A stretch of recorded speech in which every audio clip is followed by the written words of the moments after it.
survived that, and I'm here, so I'm happy to be here.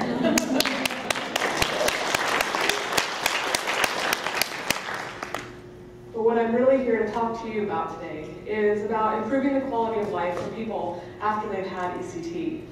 I'm a certified rehabilitation counselor, and one of the things that I was really impressed upon me after having lived through ECT was the lack of resources that there are for people like me. ECT is one of the most controversial and misunderstood treatments that there is for mental health, and it's for that reason that I'm here to discuss with you how we can better support those who've had it. ECT research is so controversial because basically there are no regulations for ECT machines, procedures, frequency, training or certification of the doctors, electrode placement, or even seizure duration. And to top it off, third-party funded research actually portrays a different picture than provider-funded research. And third-party researchers agree that ECT side effects can significantly reduce the quality of life. So I'm here to ask you, we need to help people learn compensatory skills so they can improve their quality of life using specific strategies to strengthen their cognitive deficits caused by ECT.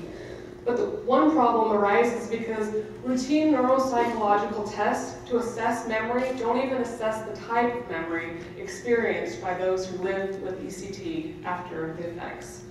So my personal experience, well, I've been an honor student at, or I guess I had a bit before.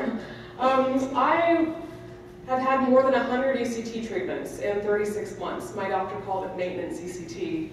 And to give you an idea of some of the deficits I've encountered, before I had ECT, I was an honor student at BYU. I actually edited faculty papers before they submitted them for publication. And after ECT, I scored in the bottom 3rd percentile for vocabulary on the GRE, so that was kind of surprising. Today, 6 years after ECT, I still cannot remember 85% of my life.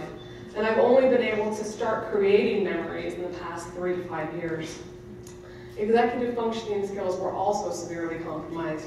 Time management, prioritizing tasks, planning, multitasking, my working memory, applying everything that I've learned to analyze situations and solve problems. Well, you get the idea. You need executive functioning to become employable, and without it, you are completely unemployable. After ECT, I couldn't remember my education or work experience. I was told my memory would come back, but it hasn't yet. You might think, well, Sarah, you had more than 100. But my friend is an ER trauma care nurse, and she was forced into retirement after only 8.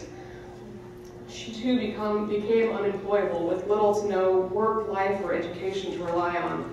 Now, 8 years later, she works part-time as a receptionist. But the deficits don't stop there. I'm a 3rd-generation San Diegan. I should be very familiar with San Diego. However, after an entire year after quitting ECT, I still needed to call my parents to get directions home. Cooking, forget about it. Pop culture, forget about it.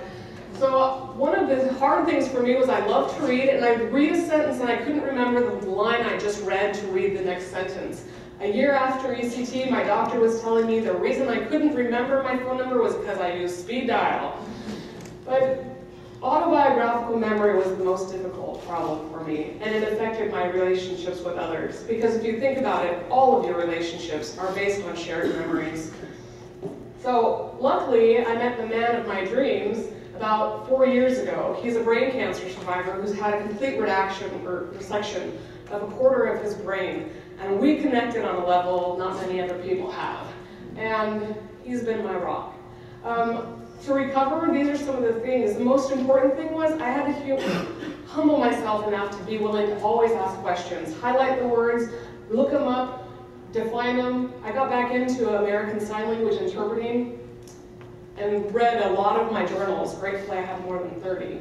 So some of the assistive technology, I use earplugs, sunglasses, calendars with alarms and timers, recording devices, books in alternate format helped me speed up my reading, and mind mapping software, brain training apps, memory puzzles, logic games.